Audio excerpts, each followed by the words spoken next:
इधर देखा नहीं क्या हुआ कश्मीर में? Thanos.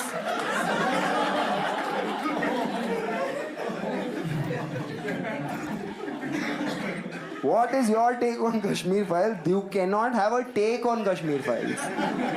Don't take. Go to Kashmir file. Pondicherry में गया था मैं कश्मीर फाइल देखने, 4 जन थे थिएटर में, पर तो भी एक बुड्ढे ने स्पीच दिया एंडिंग में आके, ये जो होता है हम ध्यान नहीं देते हैं इसीलिए होता है, आगे हमें ध्यान देना है और भारत के लिए हम जान देने के लिए तैयार। समझ गए अंकल, आपका सेंटिमेंट समझ गए, ज्यादा चिंता मत कीजिए, इधर लड़खड़ा गए आपका फाइल बन जाएगा।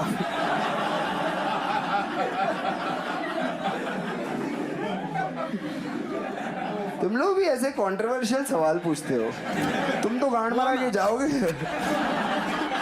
मंडे को नौकरी करने। मेरे बारे में तो सोचा करो, तुम्हें पता है मैं झूठ तो बोल नहीं सकता।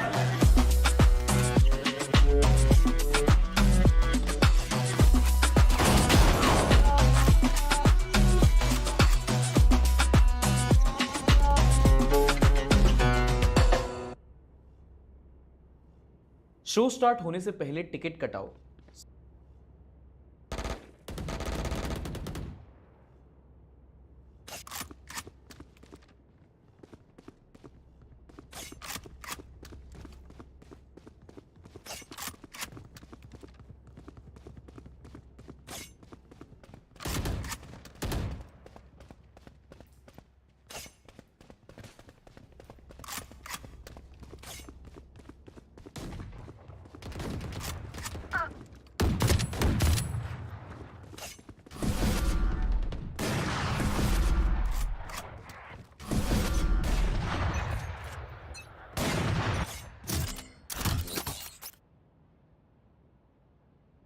Fight!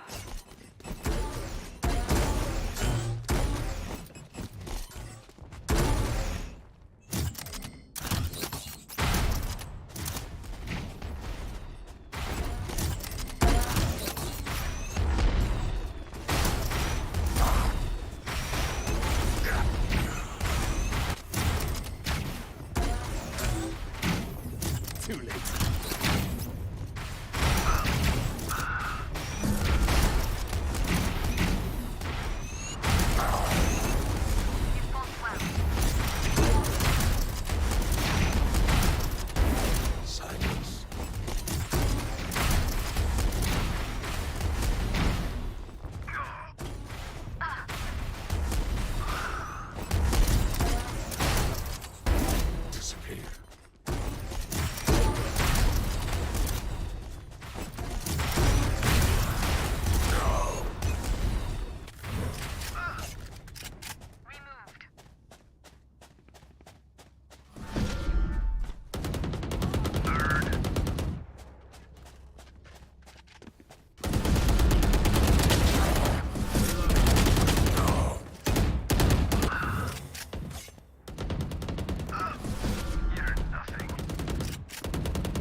पड़ा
मत जाओ टेलीपोर्ट मत करो।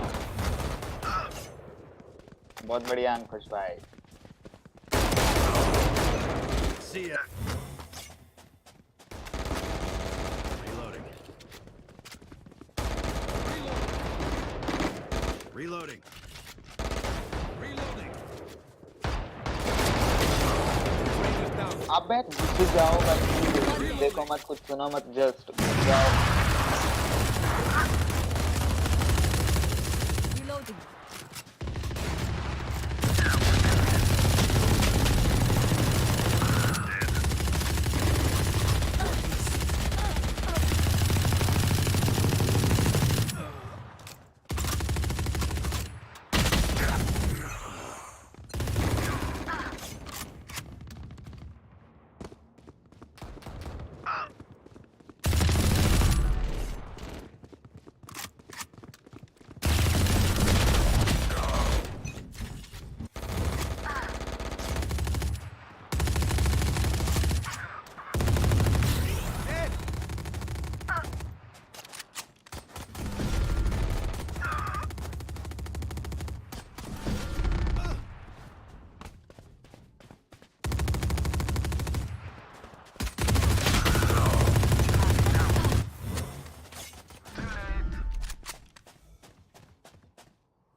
Right there. You fought well. Finish this already. Match point.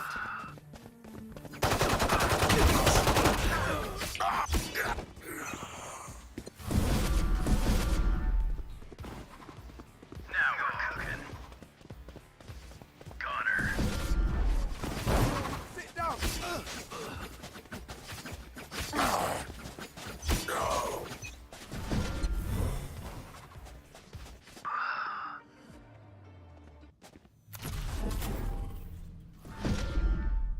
मुसलमानों को कोसने वाले जरा यूएन के इस रिपोर्ट पर एक नजर डालो। अपने देश के लोगों को उल्लू बनाने वाले गोदी मीडिया कभी सच आपको नहीं दिखाएगी और ना ही बताएगी कि सच्चाई क्या है, असलियत क्या है।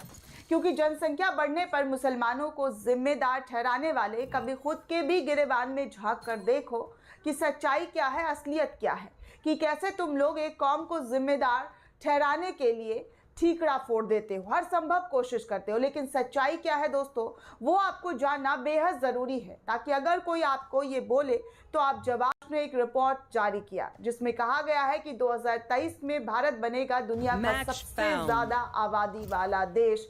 यूएन के इस रिपोर्ट ने ये दावा किया है। फिलहाल दोस्तों चीन की आबादी 142.6 करोड़ है और भारत की आबादी पर अगर नज़र डालेंगे तो अभी 141.2 करोड़ है। रिपोर्ट में दावा किया गया है कि 2023 तक भारत दुनिया की सबसे ज़्यादा आबादी वाला देश बन जाएगा और 2050 में भारत की संभावित आबादी 167 करोड़ होने वाली है। चीन की भी संभावित आबादी जो है वो 131 करोड़ है। प्यू रिसर्च ने अपने रिपोर्ट में बताया है साफ साफ कि 2021 में मुस्लिमों की भारत में आबादी 21.3 करोड़ थी। जी हाँ दोस्तों, 2021 की बात करें तो मुस्लिमों की भारत में आबादी जो कुल है वो इस रिपोर्ट के अकॉर्डिंग 21.30 करोड़ थी, जो 2030 तक 23.63 करोड़ हो जाएगी। यानी इन 8 सालों के दौरान मुस्लिमों की पॉपुलेशन ग्रोथ करीब 10% रहेगी। वहीं भारत की आबादी इस समय बढ़कर 150 करोड़ तक होने का अनुमान है। रेक्टिस्टा के मुताबिक 1948 में देश की आबादी 35.8 करोड़ थी। 2020 में देश की आबादी करीब 138 करोड़ हो गई है। इस तरह देखा जाए तो 72 साल में देश की आबादी जो है वो 103 करोड़ बढ़ी है। Have you given any thought? अबे स्काई तो पिछले राउंड में भी था ना। The table will never stop. You have this.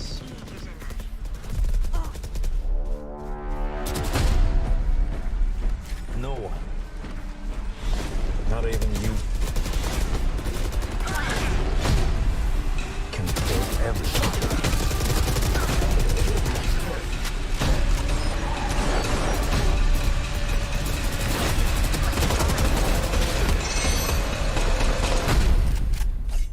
You ready, John?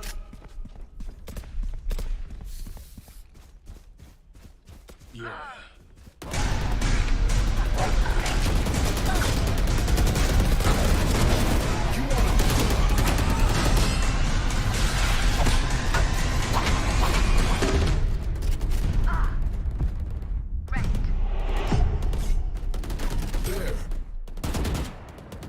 Welcome back to New Rockstars. I'm Eric Boss, and Doctor Strange in the Multiverse of Madness is streaming now on digital, and we are learning all of this movie's deep, dark secrets that we didn't catch in our initial breakdown in May. Some of it horrifying details that they left out of the movie, with little traces of these things left in it. Really, the more we learn about this movie, and the more we go back through it, the scarier and the cooler it gets. It's time we go back through this, literally frame by frame, to talk about this many more details that we didn't catch before, giving us a total of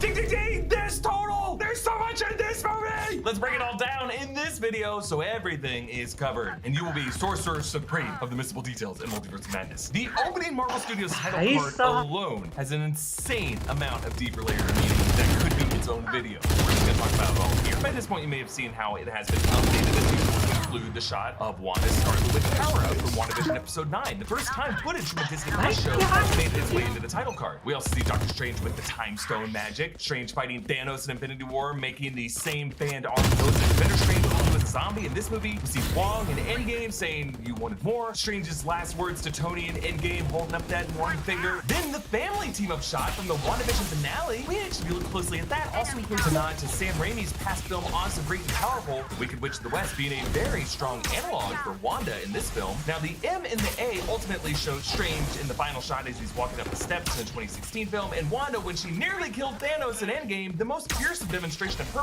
power in the Infinity Saga. But the E is Wong celebrating in the fighting ring from Shang-Chi. But most interesting of all of these, on the surface before we see the family shot, they added a shot from Black Panther, tinted it purple, showing T'Challa and Shuri sharing their handshake and salute. Something that wouldn't be that big of a deal. All of these shots are just highlight reels of past films. But folks, I checked every other Marvel title from the past year. Multiverse of Madness is the only one so far to include this shot. They deliberately wanted to include T'Challa and Shuri sharing a moment. Someone from Marvel Studios decided fans should really see these two together. I think it's a deliberate clue from the Marvel Studios team hinting that Shuri might possibly bear T'Challa's legacy in Black Panther Wakanda Forever. And finally, whereas in the past it's T'Challa's kinetic blast in the R that clears all the letters out, this time it is a sling ring portal that spreads outward, almost a way of sucking us into another realm of madness. This movie opens by diving into the Gap Junction, which 838 Christine Palmer later calls the space between universes. It may be based on the nexus of all realities in Marvel Comics, which is a similar concept. But here it is designed to look like the ruins of a church, light pouring in through stained glass, 16 broken pathways leading to the altar of the Book of Vishanti, almost a way of showing how all these different realities are pathways leading to this one junction. But the fact that it is all destroyed is a reflection of the incursions that have taken a toll on the multiverse. Originally, this film was going to open with a completely different scene, Mordo coming off of his two sorcerers mission in the 2016 film post-credit scene, tracks Wanda down to her mountain cabin from the WandaVision post-credit scene, but Wanda beheads Mordo, and she later presents his head to Strange, and according to screenwriter Mike Waldron, would even puppeteer his headless corpse. Actually, if you looked at the Screen X poster for the film, we saw imagery in the corner of that poster showing this original opening scene. Of course, this was dark as hell, so it was removed, and this way they made Wanda's villainous turn more of a reveal. But in a way, the theatrical cut still opens with Wanda, because the first character we see on screen is the Ribbon Monster, which we later learn is Wanda's puppet. As it rages past us in the opening frames, you can even see her runes already visible. When you pause it at the right second, we actually learn the animators designed Gargantos with Elizabeth Olsen's feature. And if you look at this monster too, from the way it roars at them, and even its opening grunt, all these things bear a bit of resemblance to Elizabeth Olsen's acting. They clearly used her as a visual and auditory reference. This whole monster is clearly designed to be a marionette with its cords tangled, and it's super pissed off. Defender Strange and America Chavez flee this monster. Defender Strange freezes it. Little VFX details I appreciate here. Its tentacles that it used to clutch the piece of debris freeze and snap off, and that is what causes it to trip. Also, as Defender Strange does his backward leap, he uses sorcery to guide his leap and cushion his landing. This spell is actually called the Multiverse of Ultor, and we saw Mordo use these in the 2016 film. The difference, of course, is this Strange's magic is white compared to the orange color in 616. The opening words of this movie are in Spanish.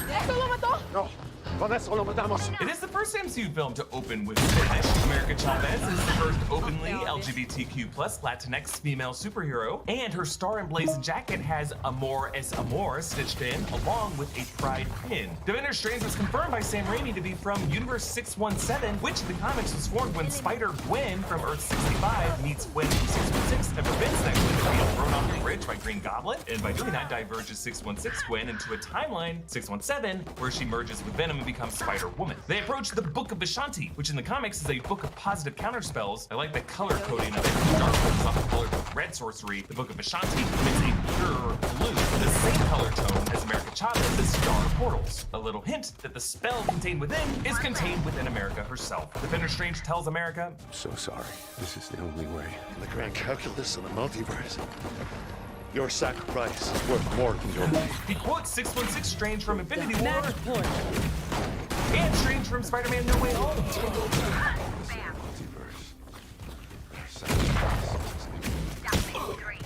I also love how this monster impales him with the killing blow precisely as he says the word life. Your sacrifice is worth more than your life. He cuts life short. The ire. both are America obvious. gets across to the Book of Ashanti partly by American Ninja warrioring on one of those monsters' ribbon arms, but that monster snares her, but does not kill her, because remember, Wanda does not want America dead yet. But Strange cuts her free, and they both spiral through one of the star portals. And a little detail in the transition here, as that camera rotates from Defender Strange's corpse to an upside down shot of the 616 Strange waking up, the transition happens so that their faces are aligned. 616 Strange woke up precisely as Defender Strange died. Kind of like how when you die in a dream, that's the moment you wake up. Light streams into Strange's bedroom from curtains that cast some undulating shadows, evoking the arms of the ribbon monster attacking him moments before. This movie establishes the rule that whenever MCU characters have dreamed, they are peering into the lives of their alternate selves. This recalls Tony Stark's dream in Infinity War. Last night, I dreamt we had a kid. So real. We named him after your eccentric uncle. What was his name? Morgan. Match And Tony found. did end up having a daughter named Morgan. And the nightmares that Wanda gave the Avengers in Age of Ultron, including Tony's premonition of their deaths, because Tony even hinted at that in Endgame. I had a vision. I didn't want to believe it. I thought I was dreaming. Strange looks over at his wristwatch, the one Christine gave him and broke in the 2016 film, but he left that face broken, symbolizing the unhealable wound of his broken hands. But if you listen closely, up. it does still tick. And now if you look closely, you can actually see its date. It reads Tuesday, November 23rd. Now, November 23rd only falls on a Tuesday in the year 2021 in recent years or in the next few years. But in the MCU timeline, this is presumably November 2024, which might be why Disney Plus twists this between Eternals, which is in fall 2024, and Hawkeye, which is Christmas time 2024. However, of course, the events of Multiverse of Madness are definitely supposed to happen after Spider-Man No Way Home, which also ends sometime around Christmas 2024. Because Strange and Wong say in this movie, How much experience do you guys have with multiverse? Most recently, there was an incident with Spider-Man.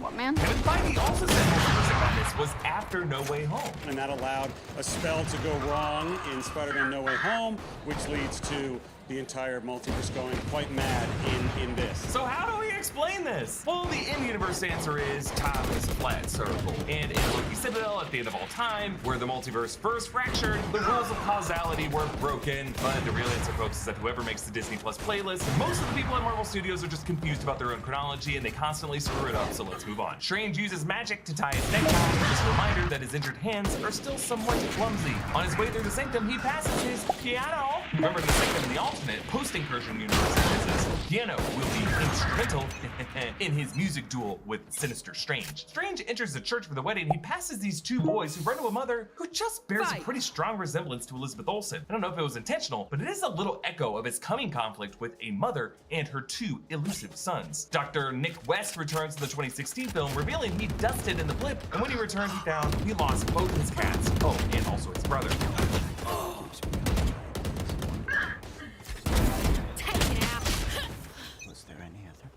Line, of course, meant to guilt Strange for surrendering the Time Stone to Thanos, but also, if West is literally up at night, it means that he is losing sleep because he's dreaming of other lives where he still has his cats and his brother. The way that West knows what Strange did on Titan is likely due to Scott Lang's podcast series, Big Me, Little Me, on This Powered Life, revealed to me in the MCU and Ms. Marvel. One of many reasons you should absolutely watch that show, because it is awesome. And yes, I know Scott Lang was not on Titan, but he knows the other Avengers, they told him, and he told the public. Strange turns Christine's water into wine, quite Jesus-like. A running gag after he refilled Thor's beer in Ragnarok, which I will always say is the best use of magic. Stephen regrets letting Christine go, but she says, It was never gonna work out between us. I win again. Because, Steven, you have to be the one holding the knife. yes, he has to be the one holding the knife. Strange being the scalpel-holding surgeon, this knife imagery comes back throughout the film. And remember, this script was written by Michael Waldron, and it parallels the Love is a Dagger monologue that he wrote in the book. Is a dagger. It's a weapon. To be wielded. Enough. We're up close. You can see it. One dead. It's beautiful. You reach for it. Out.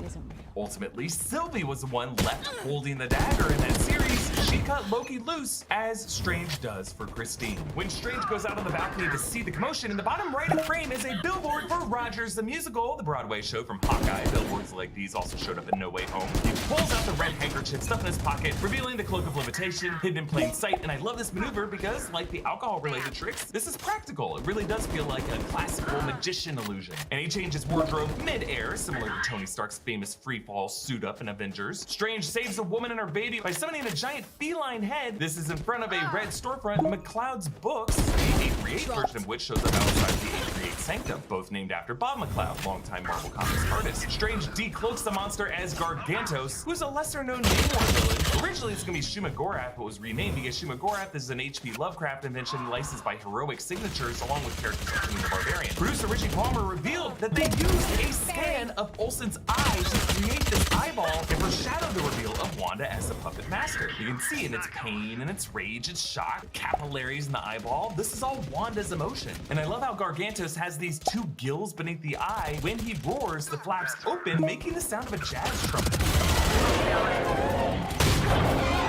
The bus that he throws at him has an ad for La Llave Coffee, unlock a better day. Hint at Strange's upcoming quest to use a watch to unlock the back door is a key. Nearby is an ad for the magic of celestial tea. And when Strange jumps on a taxi, there's a sign behind him for Stanley's, which I just think is a nod to Stan Lee, whose real name was Stanley Lieber. And in the 2008 Hulk movie, they paid tribute to him with Stanley. Gargantos scales the side of a building. Raimi calling back about Ox scaling the side of the building in 2004 Spider-Man 2. Screenwriter Michael Waldron cameos as the best man in the wedding party. Strange conjures these big hands to tear a lamppost out of the sidewalk, but notice they're scaly and they have 4 fingers each. Making this a fantasy beast, I'm assuming the same feline that Strange used to catch the car. And he spears Gargantos' eye.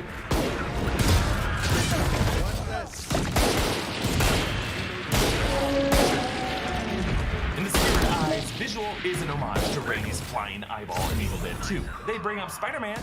Experience of the multiverse. Most recently, there was an incident with Spider-Man. Does he look like a spider? No, more like a man. Climbs walls, shoots webs. Obviously. Recalling the confusion over where exactly Tobey Maguire Peter Parker's web comes out in No Way Home. Like, does it just come out of your wrists, or does it come out of anywhere else? Only the wrists. And again, just to clarify, despite the memory wipe spell in No Way Home, that spell only affects Strange and Wong knowing that Spider-Man is Peter Parker. They still know Spider-Man exists and have memories of Spider-Man joining them in their adventures. They've just had their memories wiped, so they don't know who is under the mask. Like, notice they never say the name Peter in the scene. They bury the corpse of the Defender Strange on the Sanctum roof, setting up a nifty plot device to call back in the third act. And they recognize the runes as witchcraft. Finished. That's 3. Yeah, the music here is the WandaVision Bewitched theme composed by the Lopezes for the second episode.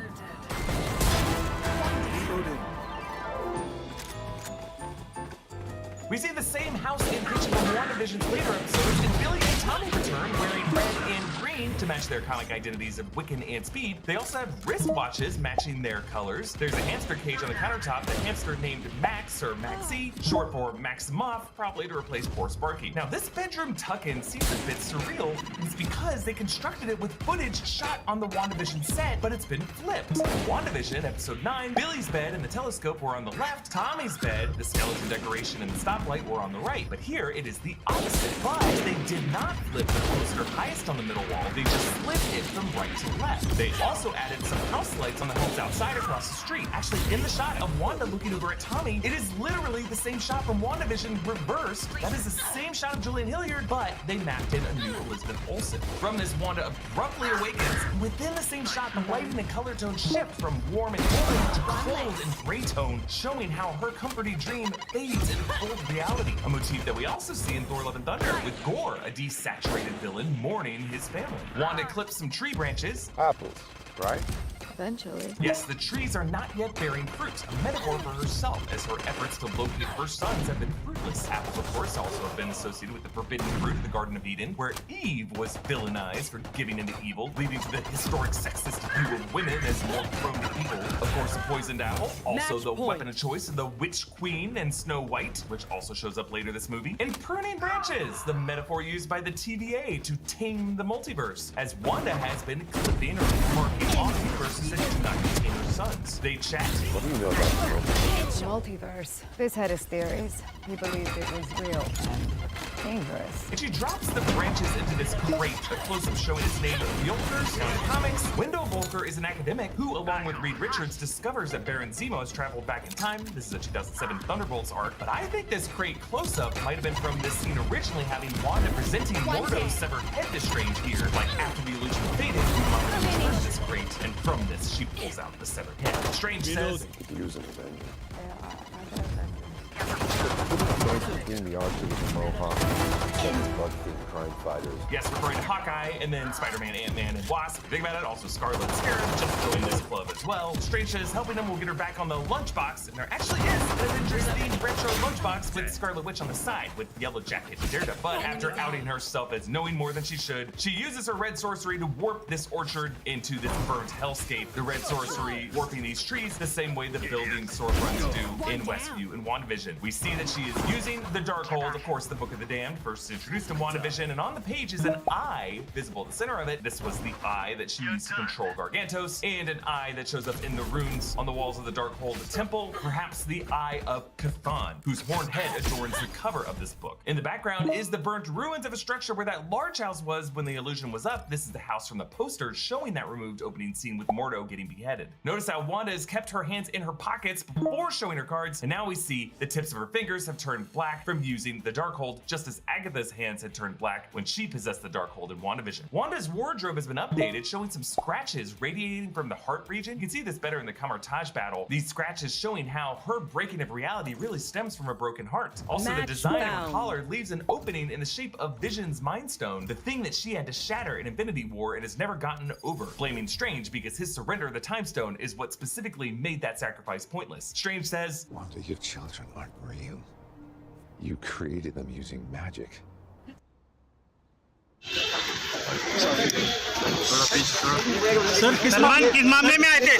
Mumbai police commissioner से मिले अभिनेता सलमान खान, जाने वजह। Hindi cinema जगत के मशहूर film अभिनेता सलमान खान को बीते कुछ दिन पहले पत्र के माध्यम से जान से मारने की धमकी मिली थी। पत्र में कहा गया था कि सलमान खान और उनके पिता सलीम खान का पंजाब के चर्चित गायक सिद्धू वाला की तरह मृत्यु हो जाएगी।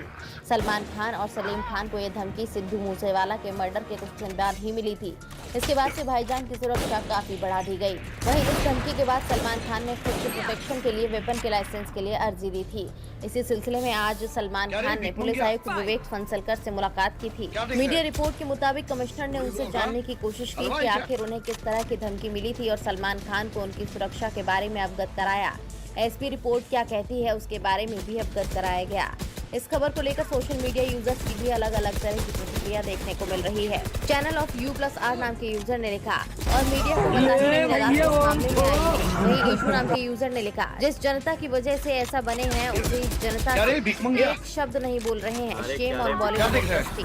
वहीं राज शर्मा नाम के यूजर ने लिखा, वो बंदूक के लाइसेंस के लिए आया था क्योंकि उसे जान से मारने की धमकियां मिल रही हैं। आपकी क्या राय है? इस खबर को देखने के बाद हमें कमेंट बॉक्स में अपनी राय जरूर दें। साथ ही हमारे चैनल को सब्सक्राइब करें और बेल आइकन जरूर दबाएं जिससे हर खबर की अपडेट आप तक पहुंचे। शो स्टार्ट होने से पहले टिकट कटाओ, सब्सक्राइब करो और बेल आइकॉन दबाओ।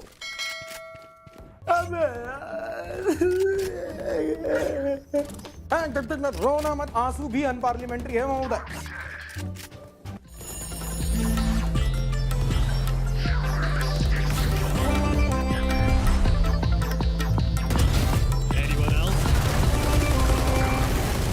नमस्कार, दिस इज सार्थक and you're watching Sunday show, जहां हम करते हैं हफ्ते की न्यूज की बात एंटरटेनमेंट के साथ। देखो सब कुछ ठीक देख रहा हूं, लेकिन फिर वही हुआ जो हर बार रात 8 बजे के बाद होता है। मतलब मोदी जी आए और उन्होंने मास्टर स्ट्रोक खेल दिया। अरे ये वाला मोदी यार, बंदी की बात होती है, नोटबंदी की।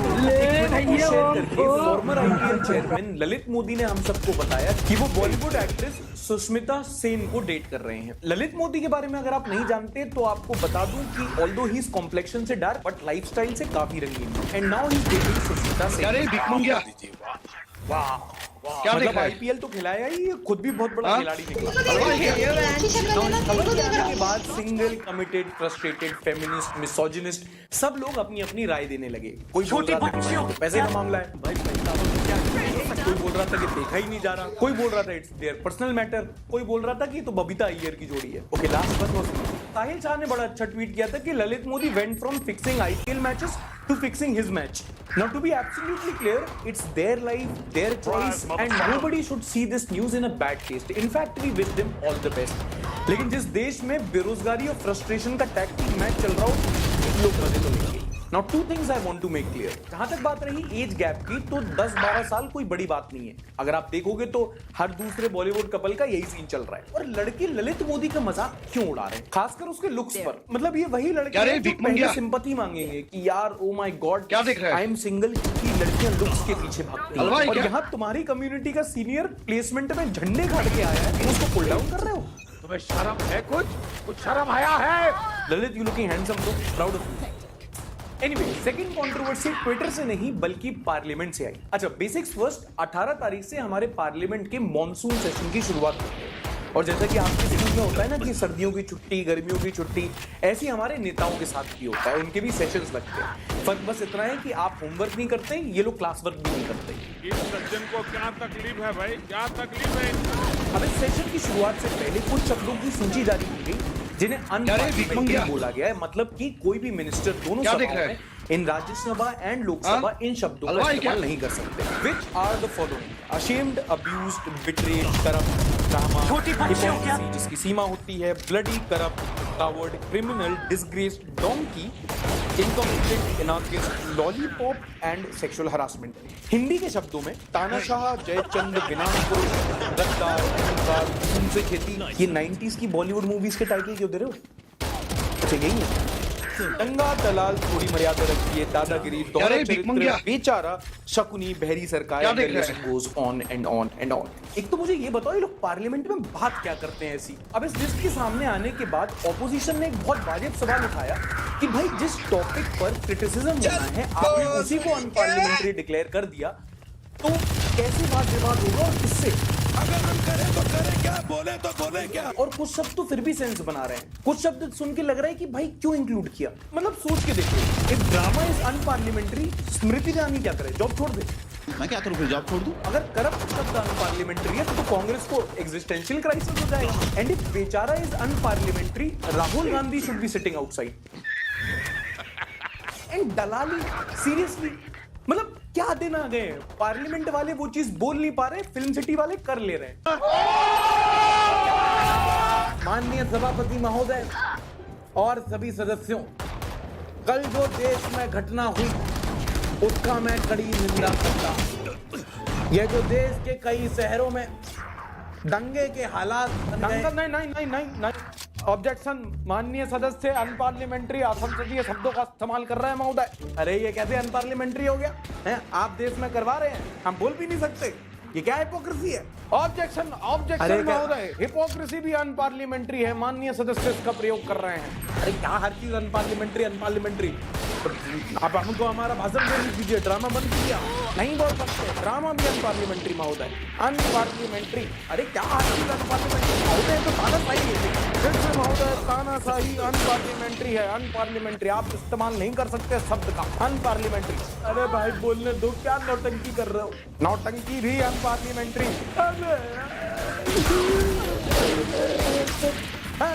रोना मत, आंसू भी अनपार्लियामेंट्री है महोदय।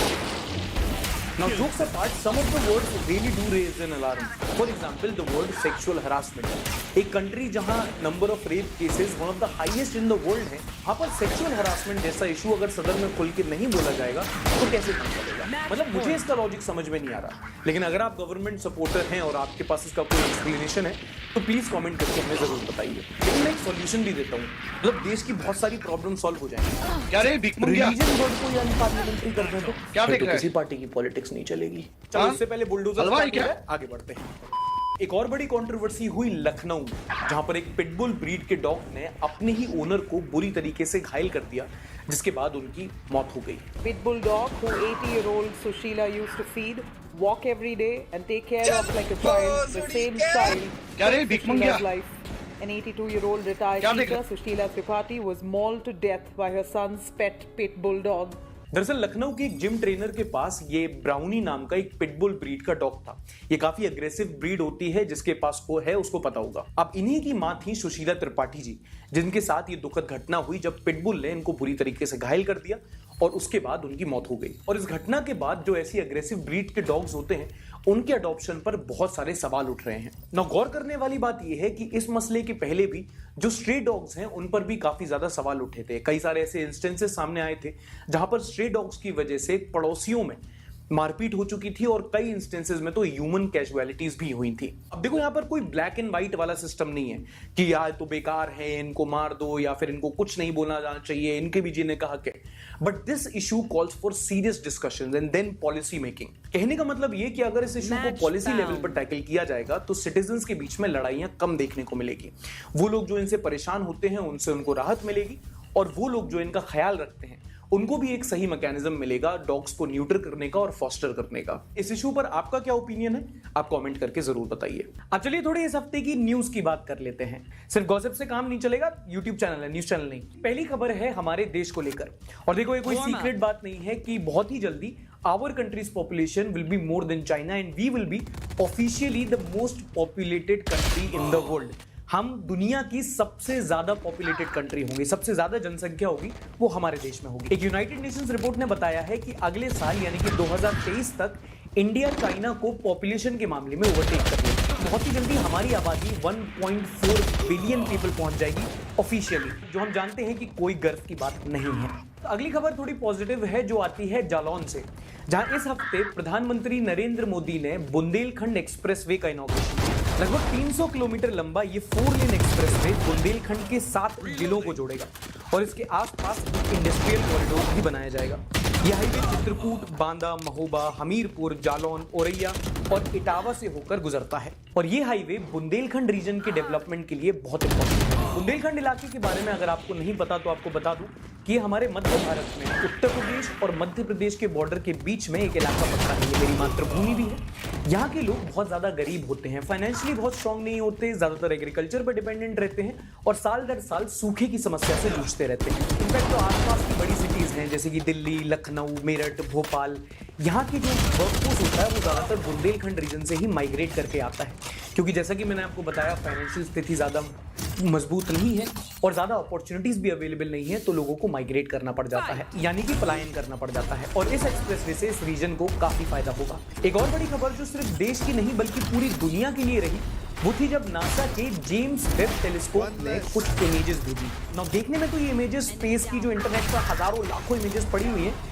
उन जैसी ही लगती है, बट ये कुछ खास है। और वो क्यों, ये आपको बताएंगे प्रणव राधाकृष्णन, जिनका साइंस इज डोप नाम से यूट्यूब पर एक चैनल है जहां पर ये साइंस बेस्ड वीडियोस बनाते हैं। जेम्स वेब टेलीस्कोप जो है हमारा मोस्ट पावरफुल और ऑनलाइन जाए तो उसका और हबल स्पेस टेलीस्कोप जो प्रीवियस मोस्ट पावरफुल टेलीस्कोप है, इन दोनों का कंपैरिजन मिलेगा पिक्चर्स जो उन्होंने लिया। And the difference in clarity and detail is so obvious. In physics, we have major theories like the general relativity, and that's where our knowledge about the universe comes from. Now, we're very confident in those theories because they matched with our observations, predict everything that we did. But no one has seen the same universe as the James Webb is going to do. With this, we'll be able to tell how much of our theories match observations and how much of our knowledge we need to change. It's going to be really interesting to see what the James Webb discovers in the coming years. मतलब कितना amazing है ना। अगर आप 2 minute के लिए अपनी रोजमर्रा की जिंदगी से और उनके प्रॉब्लम से हट के सोचो तो रियलाइज होता है कि हम यूनिवर्स की एक छोटी सी गैलेक्सी के एक छोटे से सिस्टम के एक छोटे से पल का एक छोटा सा हिस्सा है और जब आप ये समझ जाओ तो बहुत छोटा और बहुत अमेजिंग फील होता है। एनीवे, ऐसे ही साइंस बेस्ड और भी इंटरेस्टिंग वीडियोस देखने के लिए आप साइंस इज डोप चैनल को सब्सक्राइब कर सकते हैं, डिस्क्रिप्शन में मैंने लिंक दे रखा है। बहुत बढ़िया कंटेंट होता है। अगली बड़ी खबर है मीडिया से, जहां सुधीर भाई आसमान से गिरे और खजूर में जी न्यूज छोड़ के आज तक ज्वाइन कर लिए। जी हाँ, एंकर सुधीर चौधरी ने अब ऑफिशियली इंडिया टुडे ग्रुप को ज्वाइन कर लिया है। चिप न्यूज एनालिसिस वाला जोक मुझे रियलिटी बनता दिख रहा है। नाउ इंटरेस्टिंगली इस स्विच के बाद Aaj Tak has all the stars of TV news media including Sudhir Chaudhary, Anjana Kashyap, Shweta Singh, Chitra Tripathi, Shubhankar Mishra. Like Aaj Tak is the Mumbai Indians of news channels. Anyway moving on, अगर आप स्टूडेंट हैं तो अगली खबर थोड़ा ध्यान से सुनना। TACC यानी कि टीचर्स अगेंस्ट क्लाइमेट चेंज, ये एक टीचर बॉडी है जिन्होंने हाल ही में एक स्टेटमेंट जारी करते हुए NCERT से आपत्ति जताई। दरअसल NCERT ने हाल ही में क्या किया था कि जो अपने क्लास 6 से लेके क्लास 12 तक के सिलेबस में से कुछ क्लाइमेट चेंज से रिलेटेड जो चैप्टर्स हैं उनको हटा दिया था। This included some chapters on greenhouse effect, weather systems, climate change and Indian monsoons. अब ये थोड़ा और इसलिए है क्योंकि अगर आपको याद हो तो हाल ही में IPCC यानी कि inter parliamentary panel for climate change ने एक रिपोर्ट जारी की थी और क्लाइमेट चेंज को फैक्ट के साथ बताया था कि ये अभी ह्यूमन रेस का सबसे बड़ा खतरा है और इसको जानने के लिए अगर सबसे ज्यादा किसी को जरूरत है तो वो है हमारी अगली पीढ़ी को। ये बहुत जरूरी है कि नई जनरेशन क्लाइमेट चेंज के बारे में पढ़े क्योंकि जैसे जैसे वक्त बीत रहा है ये प्रॉब्लम और बड़ी हो रही है। देखो पानी हमारी जिंदगी के लिए बहुत इंपॉर्टेंट चीज, अबे यार पानी हमारी जिंदगी के लिए बहुत इंपॉर्टेंट चीज है, ये तो आप जानते ही हो। लेकिन आप अपने घर पर जो पानी पीते हैं हो सकता है कि वो आपके लिए बहुत ज्यादा खतरनाक हो। इंडिया वर्ल्ड से ड्रिंकिंग वाटर के सैंपल्स लिए गए और उन्हें जब Shriram institute of industrial research में जांचा गया तो पाया गया कि इनमें से हर सैंपल में नॉनिफिनॉल नाम के केमिकल की मात्रा परमिसिबल लिमिट से 30 से लेकर 80 गुना ज्यादा थी। नॉनिफिनॉल एक टॉक्सिक केमिकल होता है जो पेस्टिसाइड्स और डिटर्जेंट्स में यूज होता है। मतलब हवा से तो परेशान थे ही, अब तो पानी भी खराब है। इनफैक्ट ये केमिकल इतना खतरनाक है कि यूनाइटेड नेशंस ने इसे केमिकल ऑफ ग्लोबल कंसर्न की कैटेगरी में रखा है। और उससे भी ज्यादा बड़ी बात ये है कि जहां यूनाइटेड स्टेट्स, कई सारी यूरोप की कंट्रीज और चाइना जैसी कंट्रीज ने इसको एक्नॉलेज करके इसको रेगुलेट करना शुरू कर दिया है, हमारे देश में इस केमिकल के लिए कोई खास रेगुलेशंस हैं ही नहीं। नाउ क्लियरली ये बताता है कि हमें हमारे देश में वाटर सेफ्टी स्टैंडर्ड्स को इंप्रूव करने की जरूरत है क्योंकि जो पानी आप RO का अमृत समझकर पी रहे हो वो उतना हेल्दी नहीं है जितना आप सोच रहे हो। अब बढ़ते हैं उस सेगमेंट की ओर जिसे हम कहते हैं नॉनसेंस न्यूज। नॉनसेंस। अब देखो ये तो हम सब जानते हैं कि हमारे देश में पॉपुलेशन बहुत है, जहां देखो वहां भीड़। अगर आप ट्रैवल कर रहे हो तो और ज्यादा भीड़। मतलब रेलवे का जनरल कोच, दिल्ली की मेट्रो और मुंबई की लोकल, इनका भीड़ में कोई कंपटीशन नहीं है। हाँ अगर कहीं कोई कंपटीशन है तो वो है यूपी बिहार की ऑटोज। सही पकड़े हैं। हाल ही में यूपी पुलिस ने एक ऑटो को पकड़ा जिसमें एक नहीं, दो नहीं, तीन नहीं, 27 लोग भरे हुए थे। वाह क्या सीन है, वाह क्या सीन है। 27 लोग कैसे भर गए? इस ऑटो के अंदर सुरंग थी क्या? अब देखो जो ये वाला पब्लिक ट्रांसपोर्ट यूज करता है जैसे कि हमारी ग्रामीण सेवा, टुक टुक, आपे, विक्रम, उसको पता है कि ये गाड़ियां अपने शहर के पियक्कड़ों की तरह कैपेसिटी से ज्यादा लोड होकर ही चलती हैं। भरोसा रखिए पुराने ठेला। मतलब इनके इंजन में जो पावर होता है वो टेस्ला के साइबर ट्रक में भी नहीं होता होगा। और जो इसमें बैठ के रोज स्कूल गया ना उसको तो पता ही है। ऑफिशियली जिसकी सीटिंग कैपेसिटी 4 की होती है उसमें मिनिमम 11 का कोटा लेके चलते हैं लोग, बट 27 लोग तो अपने आप में एक रिकॉर्ड है। ये ऑटोज इतनी भरी होती है कि कभी कभी सामने से समझ में नहीं आता कि ये जो 4 है उनमें से ड्राइवर कौन है। देखो हमारे देश में एक चीज और नॉर्मल है कि आए दिन स्कैम की खबरें आती है, लेकिन गुजरात में एक ऐसा स्कैम बाहर आया है कि विजय माल्या और नीरव मोदी आपको दूध पीते बच्चे लगेंगे। हुआ यूं कि गुजरात के बादनगर से कुछ खुराफाती लड़कों ने एक फेक IPL टूर्नामेंट करके रशियंस को फुद्दू बनाया। इन्होंने खेत में पिच बनाई और पास के लड़कों को 100-200 रुपए में हायर करके उनकी टीम्स बनाई और उनको जर्सीज दी।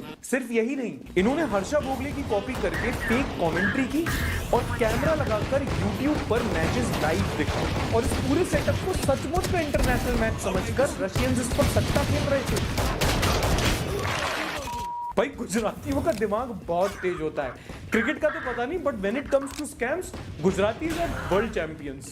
बाकी जमाना रशियन को 6000 दे रहे हैं, रशियन को ही लूट रहे हैं। अच्छा एक आदमी को सबसे ज्यादा डर किस चीज का होता है? लूट का, बॉस का, इनकम टैक्स की रेट का? गलत, अपनी बीवी का। सही पकड़े हैं। शादीशुदा आदमी रिलेट कर रहा है। हाल ही में पुणे के एक व्यक्ति को धारा 420 के अंदर पुलिस ने अरेस्ट कर लिया क्योंकि एयरपोर्ट के इमिग्रेशन काउंटर ने पाया कि इसने अपनी 2019 की थाईलैंड ट्रिप की हिस्ट्री मिटाने के लिए अपने पासपोर्ट के कुछ पेजेस फाड़ दिए थे और वजह पता चली तो वो ये थी कि इसको अपनी बीवी से वो ट्रैवल हिस्ट्री छुपानी थी। और आप में से जो सज्जन समझ रहा है कि भाई अपनी थाईलैंड की बिजनेस ट्रिप की डिटेल्स क्यों छुपाना चाहते हैं तो भाई सुधर जाओ, वो तो ब्रो कोड लग रहा है, वरना तुम्हारी हरकतें ठीक नहीं लग रही मुझे। लेकिन एक बात समझ में नहीं आई कि भाई ने अपने पासपोर्ट के पेजेस क्यों फाड़े। मतलब ऐसा भी क्या डर था यार, पता लग जाता बीवी को। ज्यादा से ज्यादा क्या करती, गुस्सा हो जाती, बेड पर सोने नहीं देती, एक हफ्ते तक खाना नहीं देती, बात बात पर ताने मारती। नहीं ठीक है, समझ में आ रहा है, बुद्धि बहुत तेज है तुम्हारी। पॉजिटिव न्यूज, ये सेगमेंट जो रेगुलरली शो देखते हैं उनको काफी पसंद आता है, क्योंकि इस सेगमेंट में हम कुछ फील गुड स्टोरीज आप तक लेके आते हैं, कुछ खुशखबरी, कुछ इंस्पिरेशनल, कुछ मोटिवेशनल कहानियां जिनको सुनकर आप कहते हैं सुन के अच्छा लगा। और पहली खबर आती है दिल्ली से। लिस्प्रिया कंगुजा, ये एक चाइल्ड एनवायरमेंटल एक्टिविस्ट हैं जिन्होंने कई बड़े बड़े प्लेटफॉर्म्स पर देश विदेश में क्लाइमेट चेंज के मुद्दों पर बात की है, और उन्होंने हाल ही में दिल्ली यूनिवर्सिटी में एक दुकान खोली है। इस दुकान की खास बात यह है कि यहां ये लड़की प्लास्टिक के बदले स्टेशनरी देती है। मतलब जब आप इस दुकान पर प्लास्टिक वेस्ट लेकर जाएंगे तो आपको उस प्लास्टिक के बदले स्टेशनरी जैसे कि कॉपी, किताब, पेन या फिर आपको एक पौधा दे दिया जाएगा प्लांट करने के लिए। मतलब एक्टिविज्म के लिए प्लास्टिक को एज पैसा एक्सेप्ट किया जा रहा है। Interesting right? अगली इंटरेस्टिंग स्टोरी सुनो। पौंडीचेरी हाईवे पर एक छोटी सी रेडी है जिसके बारे में आपको बताना चाहता हूं। यहाँ के जो ओनर है वो अपने खाने में नॉर्मल साउथ इंडियन फूड जो होता है, डोसा, इडली, वही सर्व करते हैं, बट खास बात है इनकी प्राइसिंग में, जहां ये लिखते हैं कि आप खाइए कुछ भी बट पे व्हाट यू कैन, मतलब जितनी आपकी क्षमता है आप उसके अकॉर्डिंग अपने खाने के लिए पे कर सकते हैं। अगर आपके पास पैसे नहीं है तो कोई बात नहीं, आप फ्री में भी खाना खा सकते हैं, क्योंकि इस दुकान के ओनर का मानना है कि खाना एक बहुत ही बेसिक ह्यूमन नेसेसिटी होती है जिनका तबादला हो रहा है इतना अच्छा नहीं होता, तो कॉन्सोनेंट्स में ही फंसा हुआ होता है। और ऐसे वक्त पे अगर उन्हें कोई अच्छा टीचर मिलता है जो उनके बेसिक्स तो सुधार ही देता है बल्कि उनकी आगे की एजुकेशन की भी नींव रखता है, तो उन बच्चों को काफी अच्छा लगता है। इसलिए ऐसे टीचर्स की समाज में बहुत ज्यादा जरूरत है जो ग्रास रूट लेवल्स पे जाएं। Elden Ring is a massive game that people will probably find new stuff in for years to come. Hi folks, it's Falcon, and today on Game Possible to Kill with Melina, one of your few key allies throughout the story. At certain points, she'll appear at sites of grace to talk to you, and those are actually the only times she appears in-game, so most people assume there's just no way to hurt her. You can't do anything while resting at a site of grace, so unlike most other NPCs that you can smack around to your heart's content, Melina is pretty protected. At least, that is what we thought. A Japanese YouTuber named Tomato-chan managed to get around her supposed protections and actually kill her. She even has a death animation. To kill her, you have to set a trap. Spells like Fire's Deadly Sin and Freezing Mist cause continuous damage to anyone near them, so cast the spells and then sit at a bonfire with them still active. Just sitting there obviously doesn't actually do anything. The only time she takes damage is when she's talking. Once she does, though, her health should start dropping fast. Now, there's really no reason to kill Melina. In fact, she doesn't actually die anyway. She shows up like nothing ever happened for her next scripted appearance. But if you show people a character that can't be killed in a game filled with vulnerable NPCs, people are, well, gonna find ways to kill that character. Tell gamers they can't do something, and they will try to do it 10 times harder.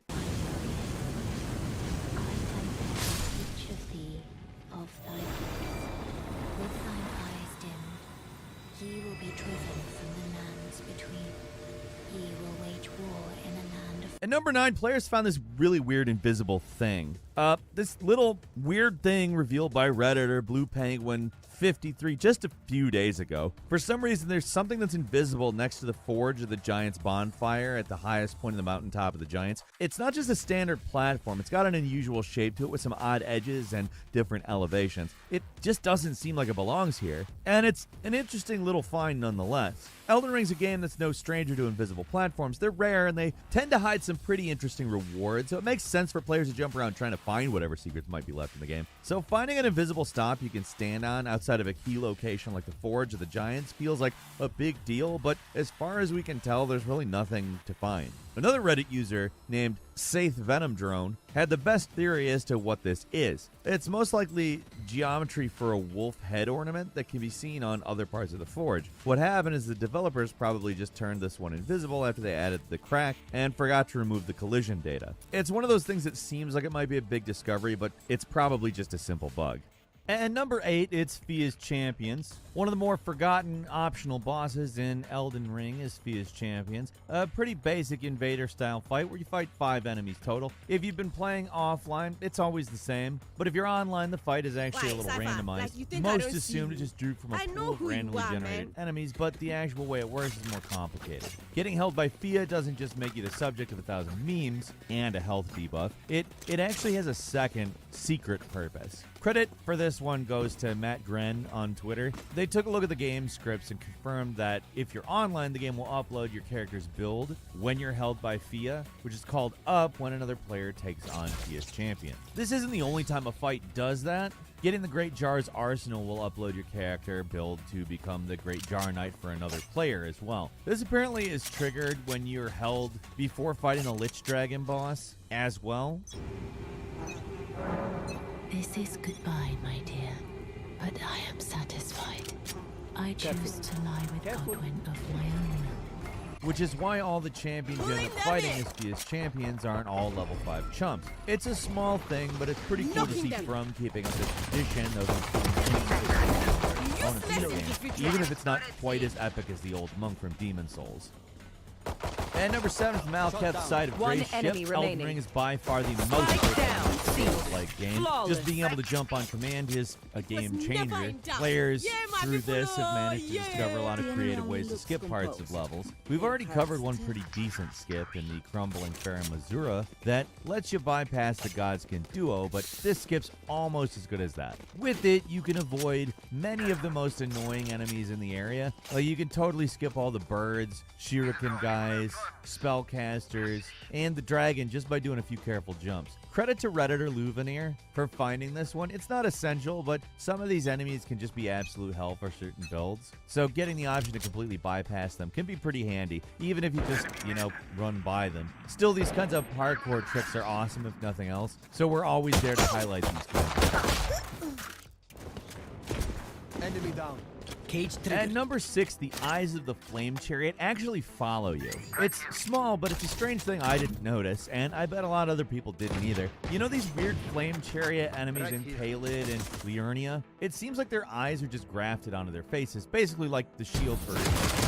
No, if you look closely, you can see the eyes actually follow you independently from the rest of the head. Maybe some have noticed this one before, but I didn't. And the Reddit thread posted by Fuzzy Improvement shows us that, well, a lot of other people didn't notice it. To be frank, these things are already fairly weird, so I don't know that everybody was really looking for a new way for them to be weird. But we got it! Like, did we really need some crazy eyes to go with this order? Can I send it back to the kitchen? Can I do that?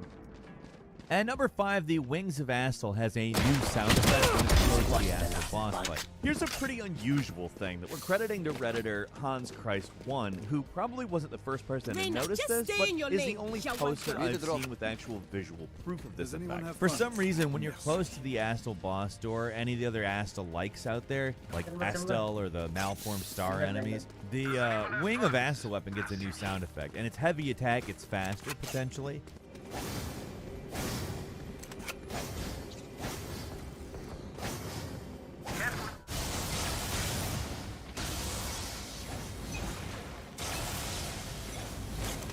Why this happens, there are not clear answers as of right now, but a few people in the thread have some convincing theories. Red Jingles offered that the Astel boss sounds might have the same ID as the Wing of Astal weapon, so when the boss or enemy is loaded, then the sound changes. Most people recognize the sound being different, but the speed of the attacks is a lot more contentious, though. I went and tested the weapon a little bit, and I can't really tell the difference. The speed thing might be last player standing, but the sound is definitely different, and even if it's just a bug, it's an interesting little interaction, almost as the wing is somehow still connected to the boss.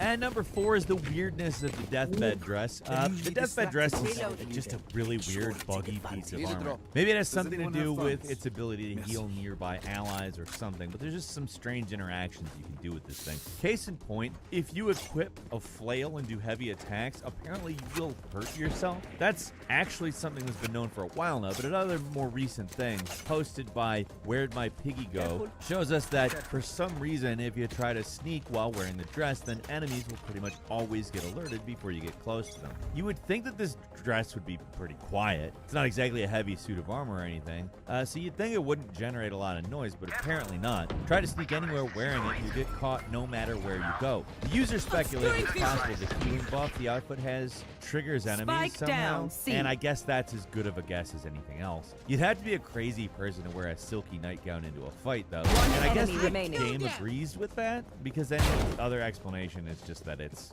buggy. And number 3 is the Wed Wolf of Radagon, wearing jewelry. There are so many little details in Elden Ring that it's easy to miss all of them, and while this one's kind of minor in the long run, it's unusual. At the Academy of Raya Lucaria, you encounter the Red Wolf of Radagon. For most players, it's only a minor roadblock in the journey, but visually it's pretty striking.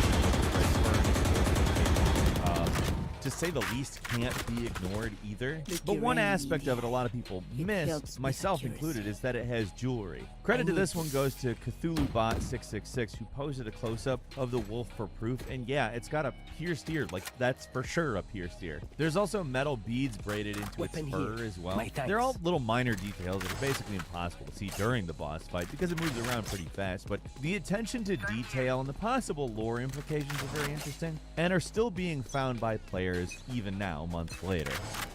At number 2 is the Subterranean Shunning Ground skip. If you absolutely hate this area, and I don't blame you if you do, it can be pretty rough, this skip is a godsend. Credit for this one goes to 2 people, the real Fluforon for posting the video and DemonBoy995 for suggesting it. It's a relatively simple skip that lets you basically bypass the entire area and skip straight to the elevator that takes you down to the boss. No more basilisks, no more annoying omen guys, no more getting lost, no more using the sewers. Now all you have to do is make a specific jump in the big cistern area that is not far from the bonfire. It's not the easiest jump to make, but it doesn't require any special weapons or tricks. It just takes practice to pull off. From Software really just can't help themselves with hellish sewer levels. And in this place, it's not one of the toughest, so I don't blame anyone for wanting to skip it. Standing ahead. And number 1 is using crystal darts on golems to make them go berserk. The discovery is a little older compared to the other but it's really cool, and we haven't really had a chance to show it off yet, so it's worth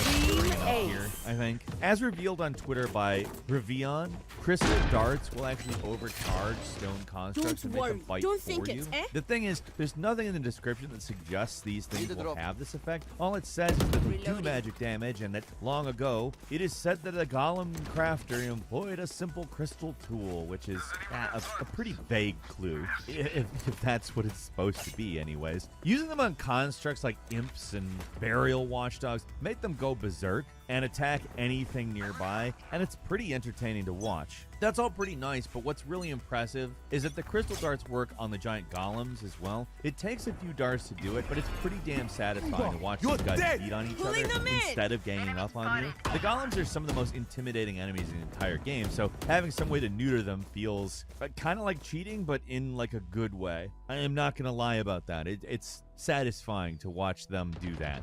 That's all for today. Leave us a comment, let us know what you think. If you like this video, if you're not subscribed, it's a great time to do so. We upload brand new videos every day of the week. Best way to see them first is, of course, a subscription. Subscribe. Don't forget to enable all notifications. And as always, we thank you very much for watching this video. I'm Falcon. You can follow me on Twitter at Falcon the Hero. We'll see you next time right here on Game Ranks. Spike planted.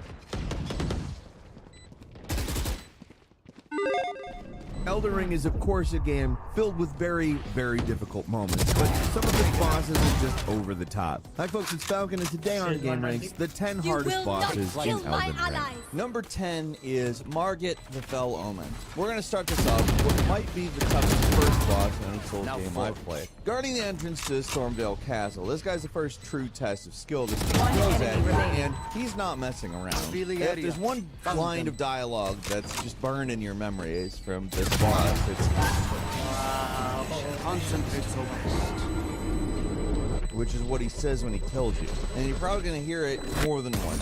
At his core, he's basically the standard guy with a weapon Souls boss, at least at first. During the first phase of the fight, he's aggressive enough to keep you on your toes, but there's nothing that is too difficult outside of the very diabolical way he staggers his attacks to mess up your dodge timing. It might even just be a problem for Souls veterans, but at a certain point, you start to get used to how bosses and enemies attack, so you start dodging on muscle memory alone. But this guy switches up his timing so that you think you should dodge, but he takes a second longer to attack, and you end up eating the hit instead. It's kind of hard to explain, but if you fought this guy, you probably know what I'm talking about. At this point, he's still going easy on you, too, because once you get him down to about 60% health, he gets serious. He starts pulling out these spectral weapons, and everything just gets out of him. control. At this point, he starts stringing together his attacks, which sometimes just feel like they never stop. Like basically, they're just a constant barrage. And trying to get a hit in is kind of a risky proposition. There's just no real comparison to any other first major Souls boss. This guy makes the guy from Dark Souls 3 look like a chump.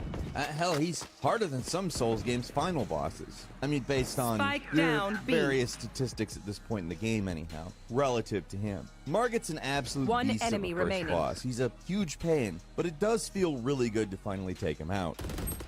And number 9, the Fire Giant. In comparison to a lot of Souls games, which get easier as they go, I feel like Elden Ring mainly gets harder the further you get. And the final stretch is probably the most challenging section of the game, starting with the Fire Giant. This guy's pretty much the guardian of the end game, and he's not going to make it easy on you. Found on the mountaintop of the giants, the Fire Giant is the protector of the Forge of Giants, the thing you need to burn down the Erd Tree to gain access to the Elden Throne. Sure can't tell that a renowned fantasy writer was involved in coming up with this stuff. Anyway, the Fire Giant's a unique boss right from the start. For one thing, you can fight him while riding your spectral steed, which actually makes certain attacks easier to avoid. Part of what makes the guy so difficult is his massive size. Just getting to him can be tricky because he's surprisingly fast for such a big dude, too. His first form's relatively easy, as all you have to do to take him down is attack his ankles, which will eventually stun him and leave him vulnerable to a bigger attack, and that's when you pounce.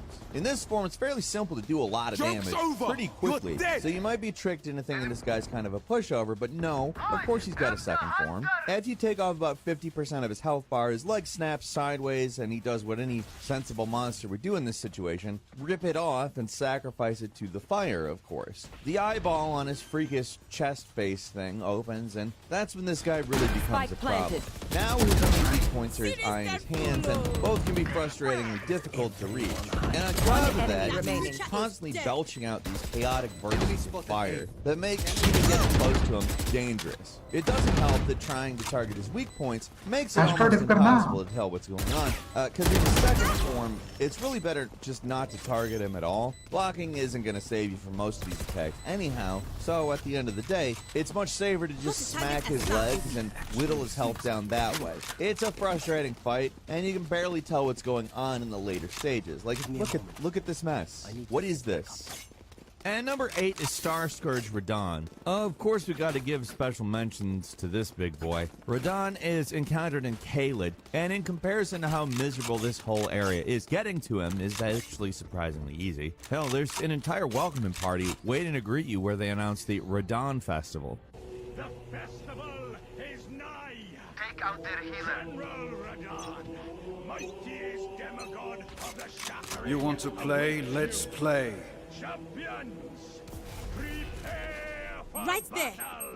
Basically, this means when you take this guy on, you can summon pretty much as much help as you want. There's multiple summoning signs littered around the battlefield. You can use every single one that you can bring in to fight to death against this boss. You'd think that'd make him pretty easy, but no, he'll mess you up. He's a gigantic warrior riding a tiny little horse, which means a few things. For one, he's faster than he looks, and the range of his weapons is pretty big. He fights you like he's 1/3 the size that he is, so just avoiding certain attacks with massive blades is challenging enough. The warriors you call in to help also don't last that long against him, but they're essential to distract him so you can actually get some hits in. At the very least, his health bar isn't too big, so you can do some pretty good damage to him relatively quickly. The problem is he can kill you a lot faster than you can kill him, and for weaker players, that just means he's death. For everybody else, whatever follow-up he has will be more than enough to finish you off. He hits hard, and he is relentless, so the only way to survive is to know where it's safe to stand to hit him. And like pretty much every boss in the game, he becomes much worse in his second form, where he jumps into the air and comes crashing down like a meteor. Pretty much the one way to avoid this attack is to get on your sprint steed and start running, otherwise it's instant death. And from here, he starts modifying all of his attacks with additional gravity effects. There's so much this guy can do that'll just kill you instantly, and it's ridiculous. The only reason he's not higher on this list is that you can summon so many guys to help you out. That makes Radahn just very difficult rather than nearly impossible, which is truly what he would be without all that help.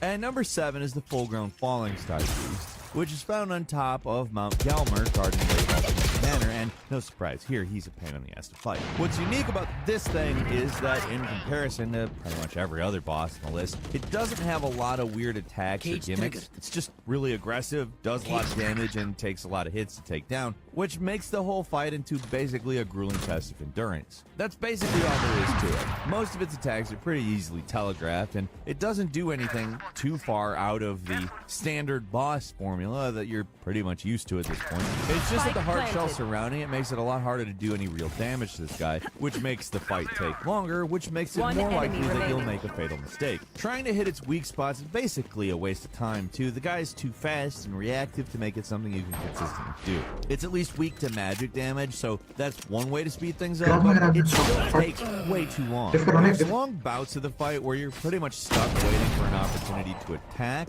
because there's just no openings to do anything. It's not a complicated boss, just an unusually tough one. It sucks, but thankfully you don't have to fight it if you don't want to. You just run right past it, and there's nothing you can really do. For folks with no patience, it's a boss where the best option to win is to breeze past it and give it no attention, which also describes most social media.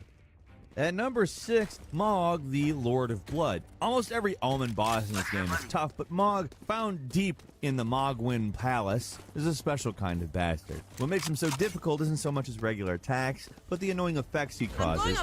Like many of his attacks cause bleed, which does a ton of damage, and he leads these flaming pools of blood all over the place that severely limit where you can go. That's all bad enough, but it's nothing compared to his worst attack. Like randomly during the fight, he'll cast a spell that causes a ring to appear around you. It's totally unblockable and unavoidable, and while it doesn't do anything at first, after you get his health bar down to 50%, he'll whip out this absolutely brutal attack that saps about half your health or more per hit, which can't be blocked and restores a big chunk of health per hit, just to add insult to injury. And he does it 3 times in a row. Seriously, it does so much damage that for me at least, if I didn't heal mid-attack, it would kill me instantly. Like every single time. You're pretty much forced to take damage here, and it sucks. The only way to avoid this move is to plan ahead. There's a physic you can use that nullifies the spell's effects, but if you don't know about that, you're pretty much screwed. His second form, where he sprouts wings, is, of course, very tough on its own. He starts really going nuts and blood attacks, it feels like half the arena is just gonna kill you. And he likes to do this attack where he'll summon a shower of blood, which makes standing near him very dangerous. Seriously, the flaming blood stuff will drop your health to 0 in seconds.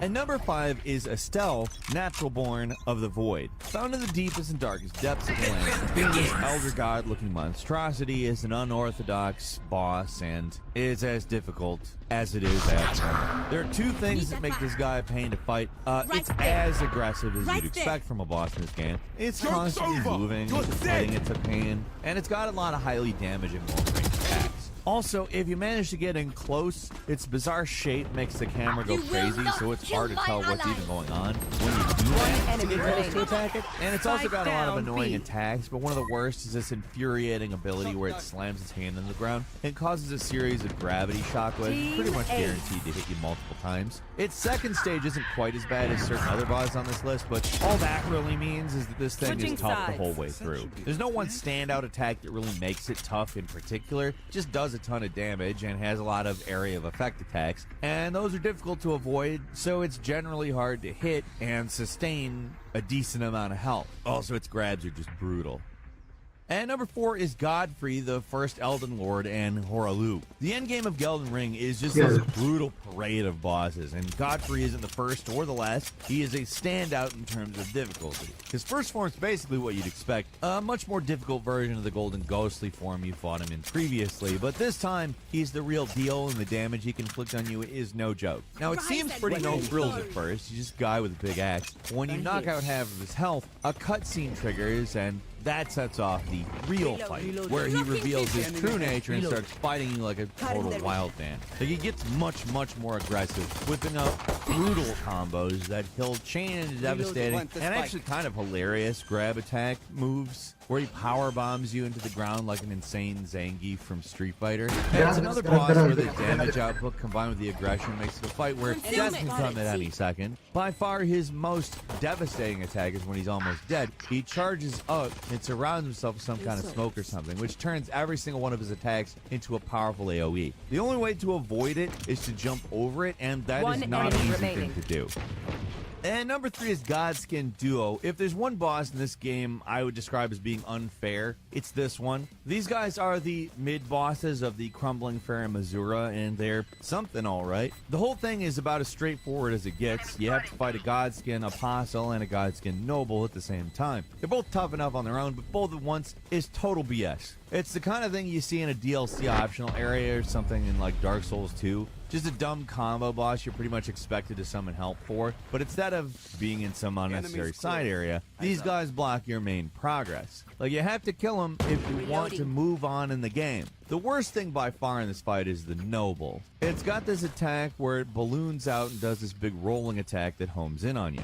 The hitbox is super wonky too. It goes on way longer than it seems like it would, and the damage this one attack does is just ridiculous. On top of that, killing one of these guys is not enough. For some reason, their combined health bar is bigger than both of their individual health bars, and as long as there's some red in that health bar, one or both of them will revive. So even if you're smart and try to take these guys out individually, they'll still force you to fight both of them at the same time. There's really not much else to say about this one. It's a painful fight that feels really pointless in the grand scheme of things, and that makes how incredibly hard it is feel much worse. It's basically a filler rematch against bosses you've already fought, and for some reason, it's tougher than most of the real, like, actual bosses in the game.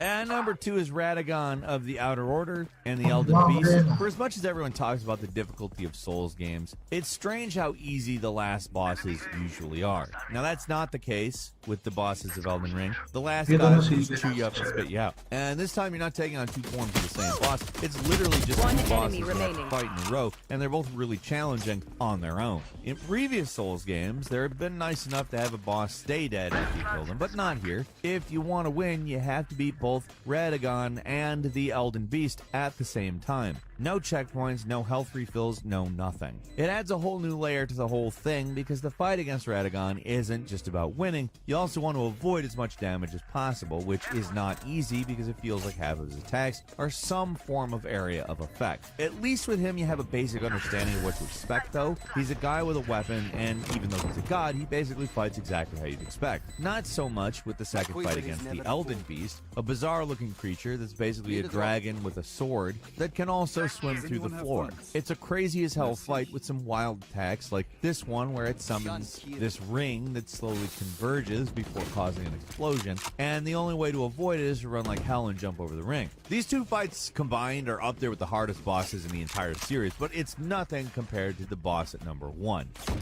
And number 1 is Millennia, Blade of Mikola. This fight's already infamous among Elden Ring players, and for good reason. Millennia is seriously just a step above. Found at the base of the Halig tree, this boss has only one forgiving thing about it. It's optional. From the outside, Millennia looks like a pretty standard boss. Watching the opening sequence, I just figured it'd be something like Artorias, the Abyss Walk from Dark Souls 1, you know, really aggressive and challenging, but basically a fun fight.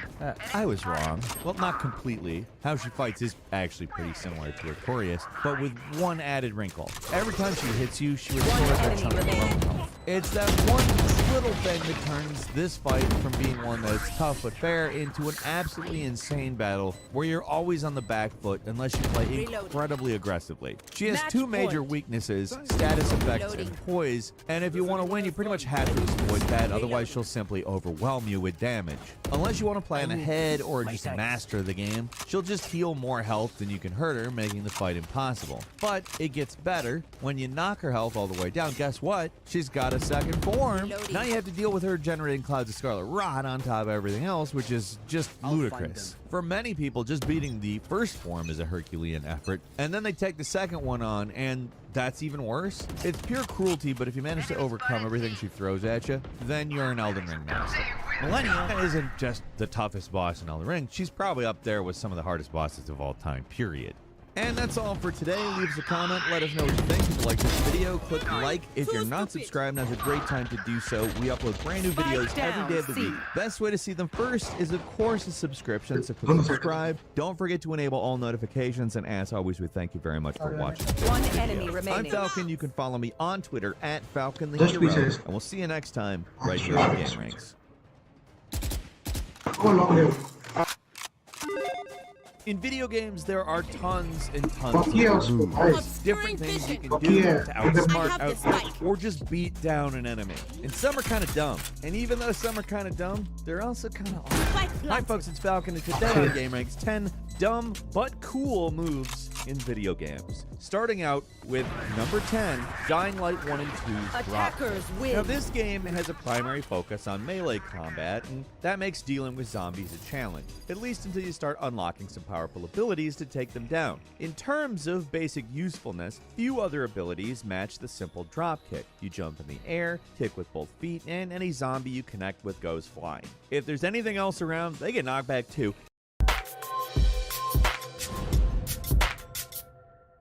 दोस्तों, मेरा नाम है कुमकुम बिंदवाल। आखिर ऐसी क्या मजबूरी है कि सुबह से लेकर रात तक सारे चैनल वाले मोदी जी की भक्ति में लगे रहते हैं।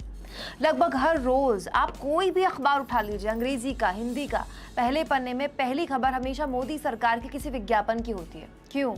आपने कभी इस बात की तह में जाने की कोशिश की है? आखिर मोदी सरकार अपने प्रचार में चैनलों और अखबारों को कितना पैसा दे रही है, विज्ञापन में कितना खर्च कर रही है?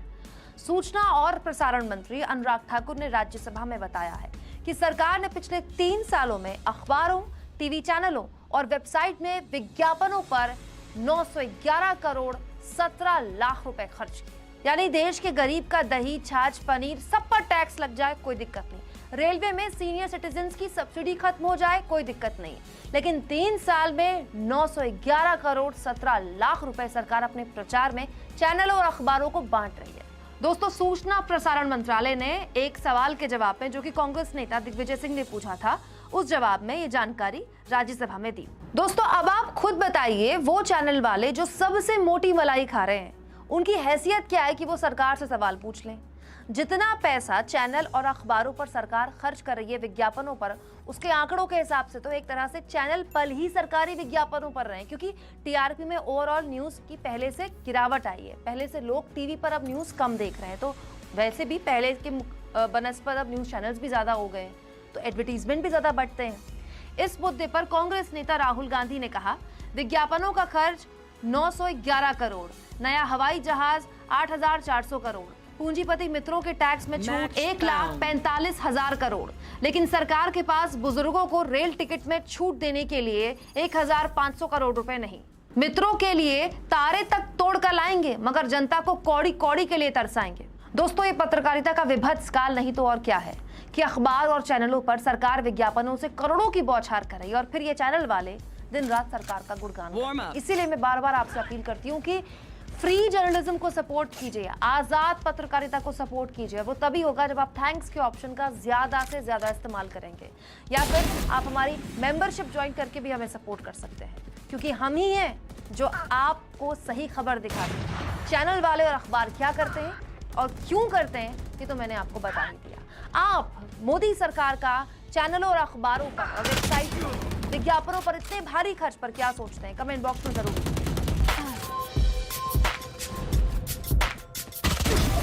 नमस्कार दोस्तों, साल 1854 में जब इंडिया ब्रिटिश कॉलोनियल रूल के अंदर था, तब के गवर्नर जनरल लॉर्ड डलहौजी ने एक 15 साल के बच्चे को पंजाब से इंग्लैंड भेजा। लॉर्ड डलहौजी का मानना था कि इस बच्चे की माँ एक थ्रेट है और उनका कैरेक्टर अच्छा नहीं है, इसलिए इसे माँ से जुदा करना बहुत जरूरी है। इंग्लैंड में जाकर ये बच्चा क्रिश्चियनिटी में कन्वर्ट हो जाता है और क्वीन विक्टोरिया के बेटे एडवर्ड VII के साथ इसकी अच्छी दोस्ती होती है। इस बच्चे की रिस्पॉन्सिबिलिटी ब्रिटिश क्राउन को दे दी जाती है और साथ में इसे एक एनुअल स्टाइपेंड दिया जाता है 50,000 पाउंड्स का। आज के दिन अगर आप इसे इन्फ्लेशन से एडजस्ट करोगे तो इसकी कीमत होगी 65 करोड़ रुपीस पर ईयर। असल में बात क्या है दोस्तों, ये लड़का कोई ऑर्डिनरी इंसान नहीं था, ये था प्रिंस दलीप सिंह, जिन्हें आज हम महाराजा दलीप सिंह के नाम से भी जानते हैं। इंडिया में सिख एम्पायर के आखिरी रूलर।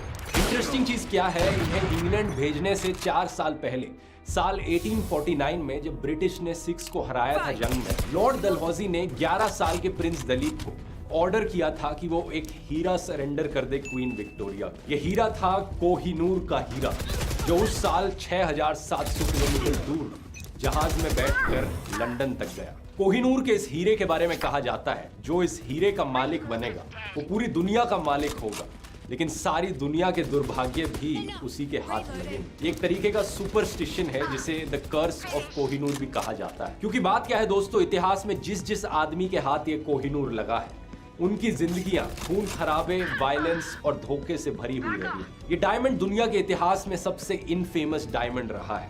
आज के इस वीडियो में आइए जानते हैं दोस्तों ये दिलचस्प कहानी कोहिनूर की। कोहिनूर हीरा इस समय टावर ऑफ लंदन के जेवेल हाउस में कई सालों से रखा हुआ है, लेकिन इसकी ब्रिटेन से वापसी की मांग समय समय पर उठती रही है। कोहिनूर हीरा जो अंग्रेजों की गुलामी के दिनों में भारत से ब्रिटेन पहुंच गया और महारानी के राज मुकुट की शान बन गया। I saw the Kohinoor.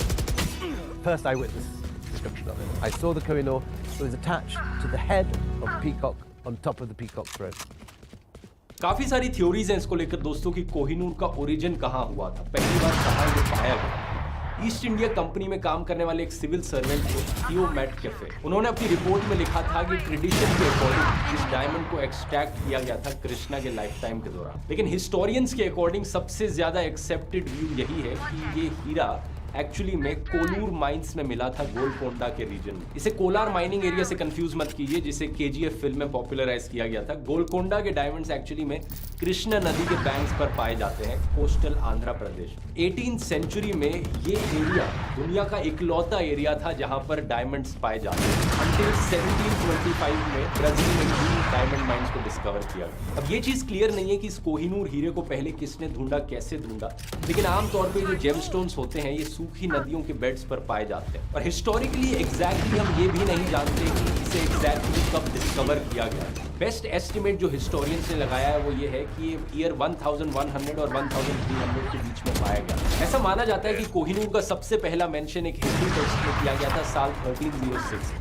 Problem बस ये है कि उस टेक्स्ट का नाम किसी को नहीं पता और ना तो कोई ये जानता है कि वो किसने लिखा था। पहला रिटन रिकॉर्ड जब कोहिनूर का मेंशन किया गया वो है 1526 में। पहले मुगल बादशाह जहीरुद्दीन बाबर जब इंडिया आए थे साल 1526 में, तो उन्होंने अपने बाबर नामा में ये लिखा था कि एक ऐसा हीरा है जिसकी कीमत आधे दुनिया का डेली एक्सपेंस। ऐसा माना जाता है कि इन्होंने एक कोहिनूर हीरा एज अ प्राइज जीता जब इन्होंने एक जंग जीती। दूसरी बार कोहिनूर का मेंशन किया जाता है शाहजहां के द्वारा साल 1628 में, जब वो अपने फेमस पीकॉक थ्रोन को कमीशन करते हैं। इस थ्रोन को बनने में 7 साल लगे थे और ये ताजमहल से 4 गुना ज्यादा कॉस्टली था। इस थ्रोन को बनाने में काफी प्रेशियस स्टोन्स और जेम्स का इस्तेमाल किया जाता है, लेकिन सबसे ज्यादा कीमती जो जेम्स थे जैसे एक था कोहिनूर डायमंड और दूसरा था रेड कलर्ड टीमूर रूबी। एक इंटरेस्टिंग फैक्ट यहाँ पर, मुगलों के लिए कोहिनूर एक्चुअली में सबसे कीमती पत्थर नहीं था। मुगल टीमूर रूबी को प्रेफर करते थे, वो उनके लिए सबसे ज्यादा वैल्यूएबल स्टोन था, क्योंकि मुगलों को ये ब्राइटली कलर्ड स्टोन ज्यादा पसंद आते थे जो रंग बिरंगे होते थे। दूसरी तरफ हिंदू और सिख राजा जो थे वो डायमंड्स को ज्यादा प्रेफर करते थे। एक पर्सनल प्रेफरेंस यहाँ पर कह सकते हैं। लेकिन इसके बावजूद भी कोहिनूर को पीकॉक थ्रोन में काफी बड़ी जगह दी गई, पीकॉक की आंख पर लगाया गया। पर अभी तक इस हीरे का नाम वैसे कोहिनूर नहीं पड़ा। करीब 100 सालों बाद मुगलों के अंडर दिल्ली एक्चुअली में one of the wealthiest cities बन चुकी थी दुनिया की। 2 मिलियन लोग रहते थे यहाँ पर, जो कि लंदन और पेरिस को कंबाइन भी कर लो उससे भी ज्यादा पॉपुलेशन थी। लेकिन इस पॉइंट ऑफ टाइम तक मुगल एम्पायर कमजोर पड़ चुका था। दिल्ली में मौजूद इतनी दौलत को देखकर पर्शिया के नादिर शाह आकर्षित होते हैं। साल 1739 में नादिर शाह दिल्ली पर इन्वेजन करते हैं और मोहम्मद शाह को डिफीट कर देते हैं। मोहम्मद शाह 15th मुगल एम्पायर थे, ग्रेट ग्रैंडसन थे औरंगजेब। नादिर शाह दिल्ली छोड़कर भागता है बहुत सारा खजाना लेकर अपने साथ। 700 हाथियां, 4000 ऊंट और 12000 घोड़ों की जरूरत पड़ी थी इतने खजाने को कैरी करने के लिए। इस सारे खजाने में कोहिनूर का हीरा भी होता है। यहाँ पर एक कॉमन बिलीफ है कि नादिर शाह को टिप मिलती है मुगल एम्पायर में काम करने वाले एक ऑफिशियल से कि मोहम्मद शाह ने कोहिनूर हीरे को अपने टर्बन में छुपा कर रखा था। एक पुराना वॉर कस्टम था टर्बन्स एक्सचेंज करने का, तो जब नादिर शाह प्रपोज करते हैं कि यहाँ पर टर्बन्स को इधर से उधर एक्सचेंज किया जाए, तब वो कोहिनूर का हीरा जमीन पर गिरता है और रोशनी में इतनी तेज चमकता है कि नादिर शाह के मुंह से निकलते हैं शब्द कोहिनूर।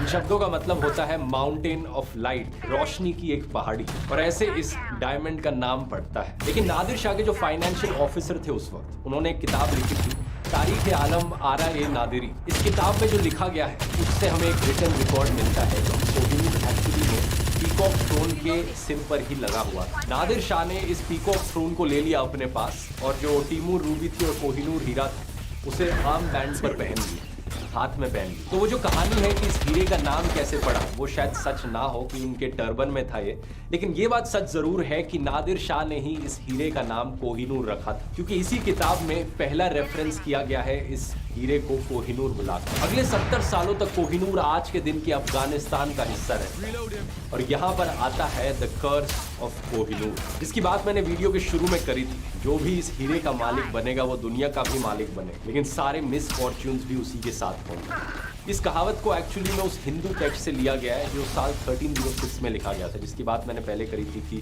यहाँ पर माना जाता है कि कोहिनूर हीरे का सबसे पहला मेंशन किया गया। ये एक सुपरस्टिशन है, लेकिन आगे आप कहानी में देखोगे कि काफी हद तक सच भी है। नादिर शाह के ऊपर ये दुर्भाग्य पड़ता है साल 1747 में, जब नादिर शाह के एक अपने ही गार्ड उन्हें मार डालते हैं और उनका एम्पायर कोलैप्स कर जाता है। अहमद शाह दुर्रानी, जिन्हें हम अहमद खान अब्दाली के नाम से भी जानते हैं, ये नादिर शाह की आर्मी का ही एक हिस्सा थे। ये नए अफगान एम्पायर के फाउंडर बन जाते हैं और साथ ही साथ कोहिनूर हीरे के नए मालिक। विलियम डैलरिम्पल और अनीता आनंद की किताब बताती है हमें कि नादिर शाह के जो ग्रैंड सन शाहरुख शाह, उनके सर पर मोल्टन लेड डाला गया था, ठीक उसी तरीके से जैसे गेम ऑफ थ्रोन्स में किया गया था, बस ये पता करने के लिए कि कोहिनूर एक्चुअली में कहाँ पर था। अब इसे कोहिनूर का काला जादू कहो या कुछ और, लेकिन दुरानी एम्पायर में भी काफी इनफाइटिंग देखने को मिलती है। अहमद के बेटे तीमूर तो ढंग से चला लेते हैं एम्पायर को, लेकिन उसके बाद जो अहमद के पोते थे वो एक दूसरे के साथ लड़ते हैं गद्दी के लिए। तीमूर का बेटा और जो तीसरा रूलर था इस एम्पायर का, जामन शाह दुर्रानी, उसे गर्म नीडल से अंधा किया जाता है। उसका भाई जो 5वां रूलर था, शुजा शाह दुर्रानी, उसकी वाइफ वाफा बेगम ने कहा था, अगर एक ताकतवर आदमी 4 पत्थर को 4 दिशाओं में फेंके, नॉर्थ, साउथ, ईस्ट और वेस्ट में, और 5वें पत्थर को ऊपर हवा में फेंके, इन 5 पत्थरों के बीच में जो जगह है उस सारी जगह को आप सोने से भी भर दोगे तो भी उस सोने की कीमत कोहिनूर की कीमत जितनी नहीं होगी। शुजा शाह दुर्रानी कोहिनूर को अपनी ब्रेसलेट में पहन के रखता था। साल 1809 में इसे डिथ्रोन कर दिया गया, लेकिन ये इस कोहिनूर हीरे को लेकर भाग गया लाहौर, और वहां पर ये रेफ्यूज लेता है महाराजा रणजीत सिंह के अंदर। रणजीत सिंह जी फाउंडर थे सिख एम्पायर के, और दुर्रानी को बचाने के रिटर्न में उन्होंने कोहिनूर हीरा डिमांड की, और कुछ इस तरीके से कोहिनूर हीरा चला गया सिख एम्पायर के पास साल 1813 में। रणजीत सिंह के लिए भी कोहिनूर की सिंबॉलिक इंपॉर्टेंस बहुत थी। जो जो जमीन दुर्रानी डायनेस्टी ने कब्जाई थी वो उन्होंने वापस दी। इन्हें द लायन ऑफ लाहौर या फिर शेर पंजाब नाम से भी जाना जाता था, और ये कोहिनूर को अपनी बाइसेप पर लेकर घूमते थे, बाइसेप के अराउंड बांध। कुछ सालों बाद ईस्ट इंडिया कंपनी की पकड़ मजबूत होती जा रही थी इंडिया पर। जब ब्रिटिश को पता चला रणजीत सिंह जी के देहांत के बारे में साल 1839 में, उन्हें यह भी पता चला कि उनका प्लान था कि इस हीरे को कुछ हिंदू प्रीस्ट्स को दे देंगे। उस वक्त के जो ब्रिटिश अखबार थे वो बहुत गुस्सा हो गए इस चीज को देखकर। एक अखबार ने उस वक्त लिखा था, the richest, the most costly gem in the known world has been committed to the trust of a profane idolatrous and mercenary priesthood. British हुकूमत ने ईस्ट इंडिया कंपनी को कहा कि इस कोहिनूर हीरे पर नजर रखें, ट्रैक करते रहें कि ये कहां से कहां जा रहा है और कब इसे अपने हाथ लिया जा सकता है। ब्रिटिश को करीब 1 दशक इंतजार करना पड़ा। जब रणजीत सिंह का देहांत हुआ था 1839 में, उसके बाद पंजाबी थ्रोन एक्चुअली में 4 अलग अलग रूलर्स के ओवर पास ऑन किया गया 4 सालों में। 1843 तक आते आते सिर्फ 2 लोग बचे थे, एक रणजीत सिंह की वाइफ रानी जिंदन और दूसरा एक 5 साल का छोटा बच्चा प्रिंस दलीप सिंह। फाइनली 1849